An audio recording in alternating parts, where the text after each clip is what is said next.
NFL insider Jeremy Fowler recently released his annual post-draft report revealing behind-the-scenes details from draft night, and there's a lot to unpack for Broncos fans. One of the more surprising revelations? The Broncos reportedly explored a trade into the top 10 to select standout running back Ashton Jeanty. According to Fowler, Denver made calls to multiple teams picking early in the first round, but ultimately backed off when the asking price became too steep. Adding an extra layer of drama, the Las Vegas Raiders, a division rival, were also eyeing Jeanty and eventually drafted him. An in-division trade was unlikely, making any deal between the Broncos and Raiders almost impossible. Now imagine Jeanty in a Broncos jersey. The Heisman runner-up had a historic college season and would have been a thrilling addition to Denver's offense.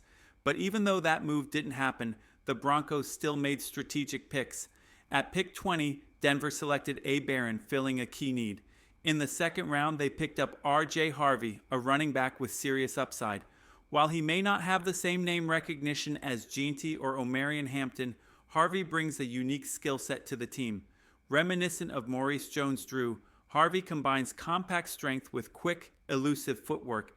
He's not the most powerful runner, but his agility and shiftiness in tight spaces make him a serious threat at the next level. The Broncos may not have landed Jeanty, but they still walked away with promising talent, and fans should be excited about what's ahead.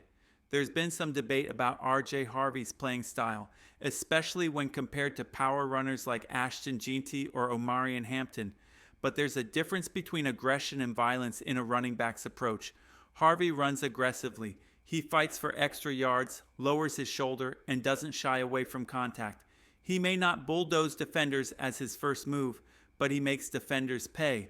Looking at the stats, Jeanty did have more volume, 2 extra games and 150 more carries, but Harvey still put up numbers that can't be ignored. Jeanty had more total yards, but Harvey's longest run was 80 yards compared to Jeanty's 77. Their yards per carry were nearly identical, and both scored over 20 touchdowns in the 2024 college season. So while Harvey might not be on Jeanty's level yet, he's not far off. In Denver's current backfield, Jaleel McLaughlin may start as RB1, but don't be surprised if Harvey takes over that role by midseason. He has the vision, balance, and footwork to thrive, and that kind of ground threat opens up the Broncos' passing game in a big way for Bo Nix. Last season, the Broncos needed to push the ball downfield more. That's why they added receivers like Pat Bryant, who's been compared to Courtland Sutton, and are expecting players like Devon Vell and Marvin Mims Jr. to step up. With 4 capable receivers who can stretch the field, the play-action pass becomes deadly. Even if it's not a deep bomb, those 15 to 20-yard chunk plays add up fast, and Harvey's presence in the backfield can make that happen. Here's a deeper stat to show Harvey's value. While Jeanty led the nation in missed tackles forced, 152, Harvey still ranked 4th with 69. He was right behind big names like Hampton and ahead of highly rated backs Quinshon Judkins and Tre'Veyon Henderson. That's no fluke. Some fans thought drafting Harvey in the second round was a reach, but Sean Payton and George Paton clearly see something in him, and they might be right. With the right development, Harvey could form a powerful 1-2 combo with Bo Nix and even reach Pro Bowl potential. So here's the big question. Can RJ Harvey break the Broncos' rookie rushing record set by Clinton Portis in 2002, 1,508 yards? It's bold, but not impossible. Let's be real. Breaking the Broncos' rookie rushing record is a huge ask. So while I don't see RJ Harvey hitting 1,500 plus yards, a 1,000-yard rookie season is absolutely within reach. But let's shift gears to Jade Baron, Denver's first-round pick in 2025, because there's a great story behind this selection. There's a unique connection between Baron and the Broncos coaching staff. Defensive coordinator Vance Joseph has a cousin, Terry Joseph, who coached Baron at the University of Texas. Back in February, before Baron was even on Denver's radar, Terry left Texas to take a job with the New Orleans Saints as their defensive pass game coordinator. But before leaving, Terry made a strong impression on Baron. After the draft, Baron reposted a tweet and said about Terry, "He changed my life." That speaks volumes, not just about the player, but the kind of character Baron brings to Denver's locker room. Clearly that inside connection helped.